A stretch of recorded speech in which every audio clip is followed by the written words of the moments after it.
deuxième forum des lecteurs de l'après-midi de ce dimanche 11 novembre, forum des lecteurs France Bleu, La Montagne, Corrèze Télévision. Le thème de ce forum, enquête de personnages. Nous recevons Pierre Jourde pour Le Maréchal Absolu aux éditions Gallimard, avec également Régis de Samorera pour son livre La Vie aux éditions Au Diable Vauvert, et enfin Serge Bramly pour Orchidée Fixe aux éditions Jean-Claude Lattès. Ce forum vous est présenté par Baptiste Liger. Bonjour à tous. Alors quel rapport y a-t-il entre un dictateur sanguinaire et Marcel Duchamp? Peut-être la vie tout simplement. C'est ce qui fait le lien entre les livres de nos trois invités. Pierre Jourde avec Le Maréchal Absolu chez Gallimard, comme on le disait. La vie tout simplement de Régis de Samorera, C'est au Diable Vauvert. Et Serge Bramly avec Orchidée Fixe, titre étrange, chez Jean-Claude Lattès. Alors tout de suite, je vais me tourner vers Pierre Jourde. Pierre Jourde, bonjour. Bonjour, je ne sais pas si le micro fonctionne. Aucun souci. D'accord. Alors, vous avez fait paraître dans cette rentrée littéraire un énorme pavé, Le Maréchal Absolu. C'est plus petit que L'Homme sans qualité quand même. Oui, c'est vrai, c'est presque une nouvelle en quelque sorte. Et vous venez d'être lauréat d'un prix, je vais commencer justement par là, le prix Virilo. Qu'est-ce que c'est que le prix Virilo ? Le prix Virilo a 5 ans. Il est décerné par un petit groupe de jeunes gens et de jeunes filles qui ne sont pas du tout liés au monde de l'édition. Ils ont des professions qui n'ont rien à voir. Et ils ont décidé de faire une espèce de contre-fémina. Enfin, tout contre, comme dirait l'autre. Donc, ils s'introduisent dans les salons du Crillon. Et ils décernent leur prix une demi-heure avant le prix féminin. Alors, ils ont toute une batterie de prix. Assez amusant d'ailleurs. Le prix Virilo, qui est un prix sérieux pour un livre qu'ils ont aimé.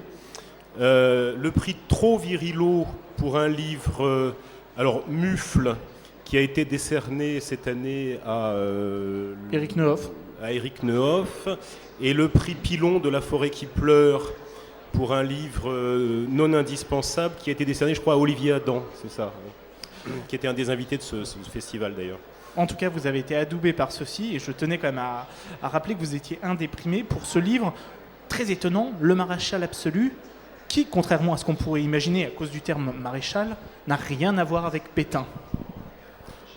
Non, en France, on pense toujours à Pétain quand on évoque un maréchal. Pétain était un peu postiche comme maréchal, en tout cas comme autocrate. Le Maréchal Absolu, c'est l'histoire donc d'un dictateur, d'une république imaginaire qui synthétise, si vous voulez, un petit peu tout ce que la décolonisation a pu produire de dictatures dans les pays du Moyen-Orient ou d'Afrique. Mais vous faites évidemment une description de ce personnage, mais il y en a bien d'autres qui prennent la parole d'ailleurs dans le livre. Alors, c'est un dispositif, c'est un roman polyphonique, un petit peu sur le modèle du Quatuor d'Alexandrie, c'est-à-dire qu'il y a 4 parties. Et il y a 4 narrateurs successifs. Dans la première partie, le dictateur se confie à son vieux factotum, son vieil homme à tout faire qui le rase, qui le coiffe, qui lui sert son whisky, qui lui sert à manger. Il lui confie ses soucis parce qu'il est bloqué dans sa capitale, les rebelles l'assiègent et il se demande comment il va s'en sortir. Dans une deuxième partie, un autre dictateur prend la parole, un deuxième dictateur. On s'aperçoit que le premier n'était en fait qu'un sosie destiné à protéger le véritable de toutes les agressions, et que l'homme qui a le pouvoir s'est petit à petit complètement retiré par une espèce de paranoïa, s'est retiré très loin. Dans la troisième partie, c'est un membre des services secrets qui raconte l'histoire et qui remonte à l'imbrication de complots qui ont conduit à la chute du dictateur. Et enfin, dans la quatrième partie, c'est le vieux confident, un peu comme le confident des tragédies, le vieux confident de la première partie qui, sur son lit d'hôpital à l'agonie, raconte la fin du maréchal, c'est-à-dire comment le maréchal tente de reconquérir son pays dans une espèce de... c'est presque un roman de la route, parcourt les territoires dévastés de son propre empire en essayant de recruter ici et là des populations. Évidemment, elle n'y arrive pas, donc c'est une espèce d'épopée loufoque. Est-ce que vous avez cherché, à travers ce livre, à véritablement vous interroger sur la folie du pouvoir ? Alors, c'est d'abord un roman sur le pouvoir, en effet. Le maréchal est quelqu'un qui, comme chacun d'entre nous, au fond, n'est personne. Il ne cesse de le répéter. Il ne sait pas qui il est. il a eu un intense sentiment de son propre vide intérieur, et c'est pour ça qu'il est un ogre. C'est-à-dire qu'ayant ce sentiment de vide intérieur, il n'a de cesse que de se remplir en dévorant les autres, en dévorant des territoires, en dévorant des armées, en anéantissant des complots réels ou imaginaires. Et c'est cette idée finalement que la dictature, c'est un peu comme une enfance absolue, hein, comme un gargantua qui aurait éternellement faim, qui aurait un éternel désir d'absorber le monde. Mais est-ce qu'un dictateur ou un tyran ou un despote, ce n'est pas fondamentalement quelqu'un qui vit dans une fiction ? Alors oui, c'est toute la problématique du livre. C'est-à-dire, c'est l'idée que pour maintenir un pouvoir, il faut fabriquer de la fiction. De sorte que ce roman est la fiction de la fiction qu'est la dictature. Et on le sait bien d'ailleurs, un pouvoir autocratique, c'est un pouvoir qui fabrique des images, qui fabrique des complots imaginaires pour mieux les déjouer, qui fabrique de l'information. Et j'ai voulu en quelque sorte pousser cette tendance du pouvoir presque jusqu'à l'absurde parfois dans ce livre. Au fond, l'écrivain ne serait-il pas aussi un maréchal, un tyran ? Oui, alors c'est... oui, le parallèle semble légitime à la lecture, en tout cas. Non, mais c'est exactement ça. C'est exactement ça. Le dictateur ici devient l'image, devient la métaphore de ce désir d'absorption du monde qui habite tout écrivain, de ce désir de tout qu'est la littérature, de s'emparer de tout qu'est la littérature. C'est le fruit de combien d'années de travail, Alors, le livre a été commencé il y a exactement 17 ans pour les premières ébauches, pour les premières pages qui ont en partie disparu depuis, qui correspondaient à peu près au début, c'est-à-dire la partie où le maréchal prend la parole, s'adresse à son vieux serviteur, etc. Il a été interrompu parce que tout ce que j'ai publié, je l'ai écrit depuis, en fait, donc il a été sans cesse interrompu. Et comme c'est une narration qui comprend des dizaines et des dizaines de personnages, polyphoniques, avec des narrateurs, des interlocuteurs, des complots imbriqués, des histoires imbriquées parfois à 4 ou 5 niveaux, c'est-à-dire que quelqu'un raconte, que quelqu'un raconte, que quelqu'un raconte, que quelqu'un raconte, c'était un peu difficile à maîtriser, ce qui fait que chaque fois que je laissais pendant 6 mois, 1 an, il fallait que je me remette tout en tête, que je refasse les plans. Donc c'est aussi le fruit peut-être d'une 10 ou 15 plans qui ont été sans cesse refaits, et je n'ai trouvé un peu comme une équation en fait. Je l'écrivais comme la recherche d'une équation, et je n'ai trouvé la solution de l'équation qu'à l'ultime fin quand j'ai écrit, quand j'ai vraiment écrit les derniers fragments. En tout cas, on ne peut que vous recommander Le Maréchal absolu, un livre incroyable, feuilletonesque, très imaginatif. Par moments, on est perdu, on se raccroche à autre chose, et on le fait vraiment avec plaisir pour un livre d'une rare ambition. Je vous interromps, dit comme ça, oui. Je pense que c'est un peu, ça peut avoir un côté décourageant parce que à cause de cette complexité. Mais ce que j'ai voulu faire, c'est précisément reproduire notre attitude à nous, que nous sommes face à la complexité du réel politique, et comme nous sommes perdus par rapport à ça. Et vraiment, à la lecture, n'hésitez pas. C'est une œuvre comme on n'en lit pas tous les jours, croyez-moi. Maintenant, on va parler de la vie, dans le sens général, mais aussi d'un livre, celui de Régis de Samorera, aux éditions du Diable Vauvert. Alors, Régis, si ma mémoire est bonne, il y a un écrivain français célèbre qui avait fait La vie mode d'emploi. C'est une de vos influences, monsieur Georges Perec ? Non, c'est un livre que j'ai pas lu, La vie mode d'emploi. C'est pas vrai. Non.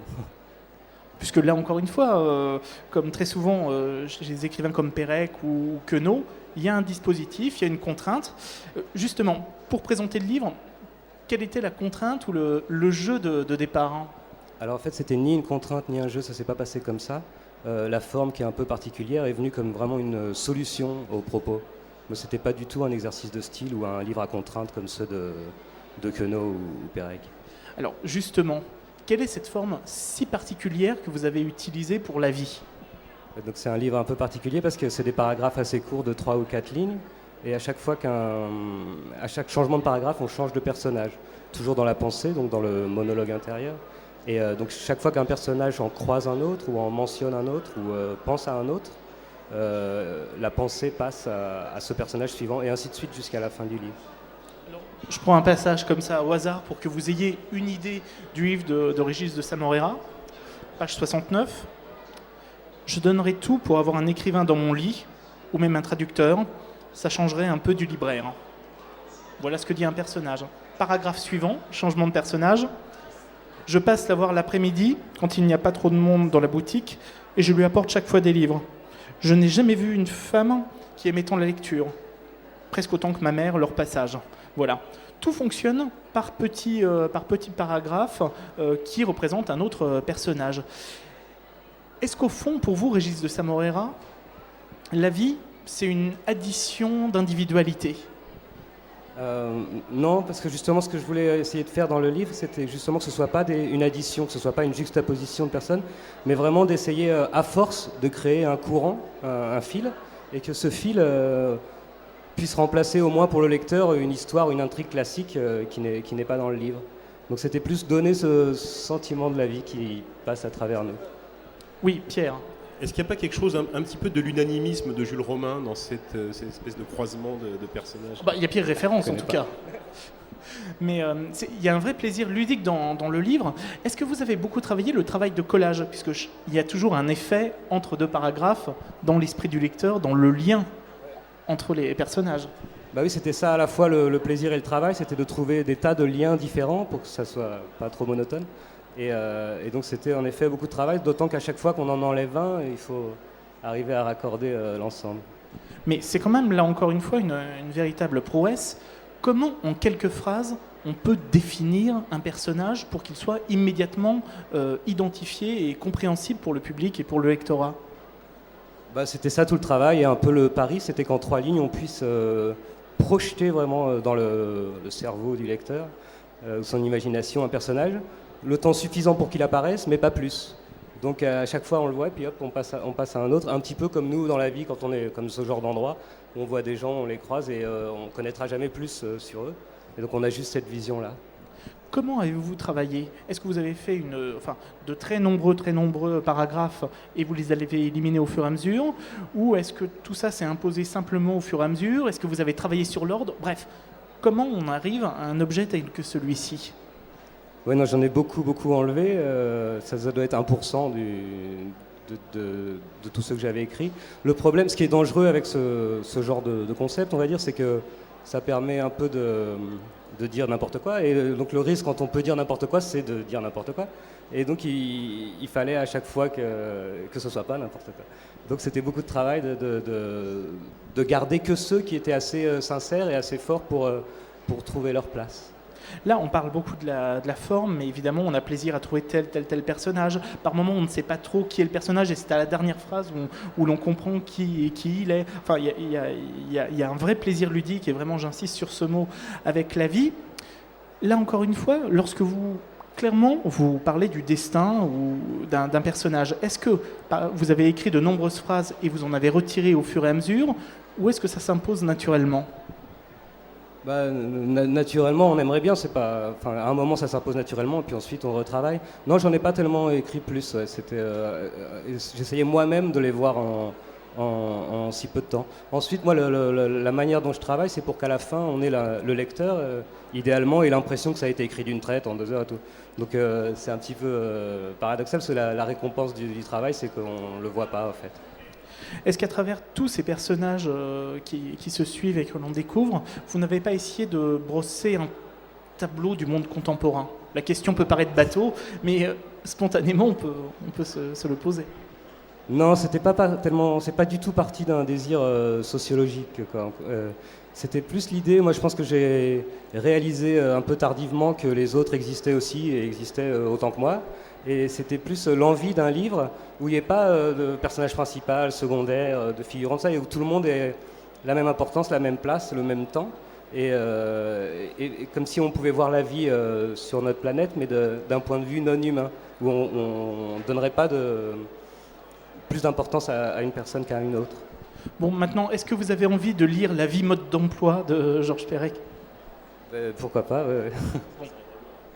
En tout cas, la vie de Régis de Samorera, vraiment à picorer, à lire d'une traite. C'est un véritable plaisir de lecture et vraiment une des jolies surprises de la rentrée. Enfin, Serge Bramly avec Orchidée fixe. Quel drôle de titre, Serge Bramly. Vous trouvez ? Oui. D'où vous est venue l'idée de ce titre, tout d'abord? Comme tout le reste, ça s'est imposé. Je n'ai pas cherché particulièrement.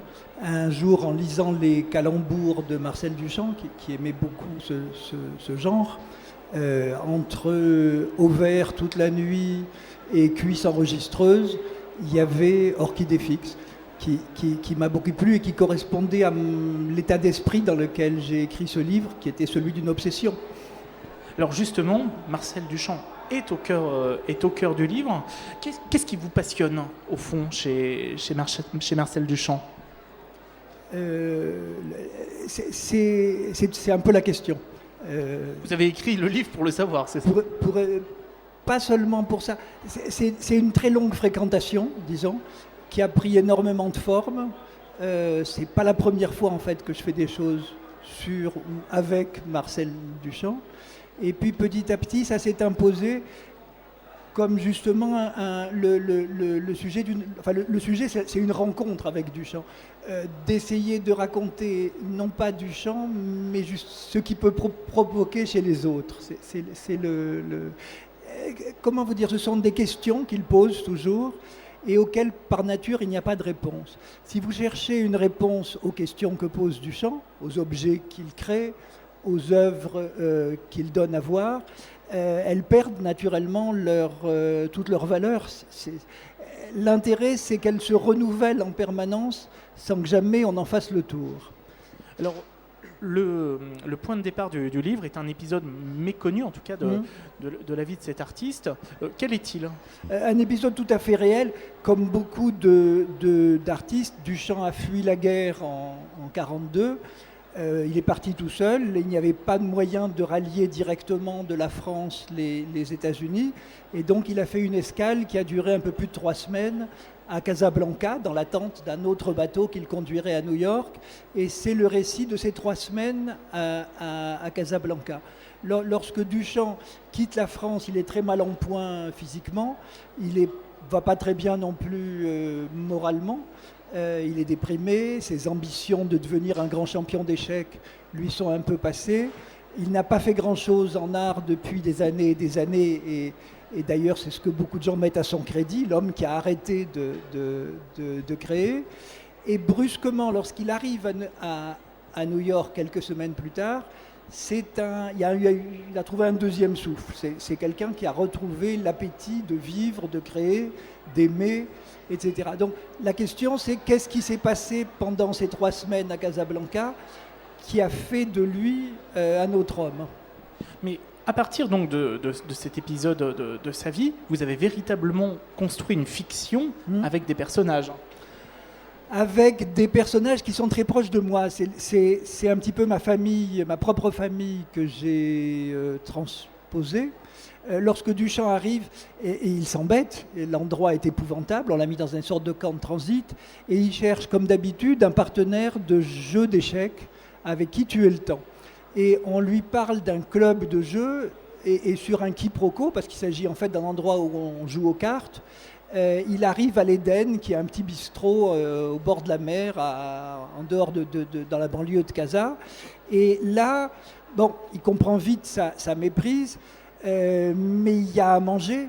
En France, on sort de mois de privation. Il y a à boire, il y a même à fumer, ce qui est encore plus extraordinaire. Il n'y a plus de tabac en France pour les Français. Et il y prend plaisir, et quand il veut payer, on lui dit non, c'est déjà fait. Et il ne comprend pas pourquoi. Alors donc, il interroge le garçon, il lui dit le patron vous invite, parce que ce qui s'est passé, c'est que le patron, qui jouait aux cartes aussi, avait un jeu épouvantable depuis des semaines, et à l'instant où Duchamp est entré, la chance lui a souri, les bonnes cartes sont arrivées, il a commencé à gagner. Donc cet homme qui porte chance, naturellement, on l'invite. Et toute la relation entre Duchamp, qui n'est absolument pas connu naturellement comme un artiste, à Casablanca, personne n'a l'ombre d'une idée de qui ça pourrait être, et on le prend pour un représentant de commerce, parce qu'il a plein de choses un peu bizarres dans sa valise, et cette famille de juifs marocains qui attend très péniblement le sort qui leur semble fatal à cette époque, qui est celui de l'expropriation et de la déportation ensuite. Alors ça va leur être épargné grâce au débarquement, mais à ce moment-là, en 1942, pour cette communauté en Afrique du Nord, l'issue semble absolument fatale. Donc l'art et le désengagement de Duchamp en matière de politique sont comme une sorte de troisième voie quand on ne peut plus rien faire. Mais en tout cas, ce destin, on le voit de manière postérieure, avec, en gros, disons, deux personnages, l'arrière-petite-fille de cet homme qu'il a recueilli et un universitaire. Et donc, on a une vision aussi, en même temps, disons, encore une fois, éclairée sur celui-ci à travers les confrontations des points de vue. Oui, c'est un récit, parce que c'est donc le grand-père raconte comment il a connu Marcel Duchamp quand il était jeune, dans les circonstances que je viens de dire. Mais ce récit est fait par sa fille, et c'est en quelque sorte le récit du récit contrebalancé par les rectifications d'un universitaire qui, lui, connaît très bien Duchamp, naturellement, et est capable de remettre de l'ordre dans tout ça. Donc c'est un récit qui tourne en rond et qui se répète, ce qui correspond assez bien finalement à la pensée de Duchamp aussi. Alors justement, ne cherchez-vous pas, à travers cette opposition de point de vue, à mettre d'un côté une vision très, disons, je mets avec des guillemets, très subjective et affective, et de l'autre une vision froide et clinique et quasi scientifique? Est-ce que la vérité n'est pas entre les deux? La vérité est entre les deux, mais surtout l'art de Marcel Duchamp, qui est un art mental, qui n'est pas un art qui repose sur l'œuvre. L'œuvre n'a pas grand intérêt, lui-même abandonner ses œuvres, les jeter, les recommencer très volontiers. N'est intéressant que si vous l'abordez sous cet angle-là, c'est-à-dire le moment où ça s'incarne, où ça devient quelque chose, où on est dans le concret tout en passant dans cette forme cérébrale finalement. Mais ce sont les effets de l'art qui m'intéressent. Comment est-ce que ça naît, qu'est-ce que ça donne, qu'est-ce que ça produit autour de soi. Et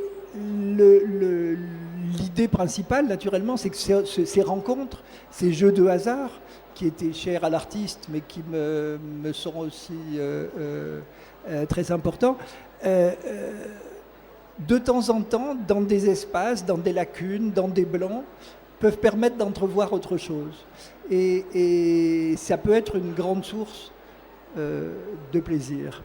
En tout cas, je le précise, il n'est pas besoin d'être un historien de l'art, en tout cas, pour pouvoir lire Orchidée fixe, dans lequel il y a beaucoup d'autres choses, et qui se lit de manière très simple, même si on ne connaît rien du tout à Marcel Duchamp, j'insiste. En tout cas, merci beaucoup de vous être prêté à ce petit exercice. Merci à vous. Je vous représente les livres de nos invités, Le Maréchal absolu de Pierre Jourde chez Gallimard, La vie de Régis de Samorera aux éditions du Diable Vauvert, et enfin Orchidée fixe de Serge Bramley chez Jean-Claude Lattès.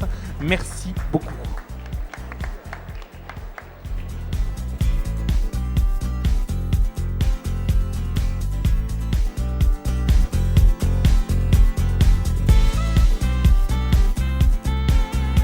Retrouvez cette émission sur le site www.corrèze-télévision.fr.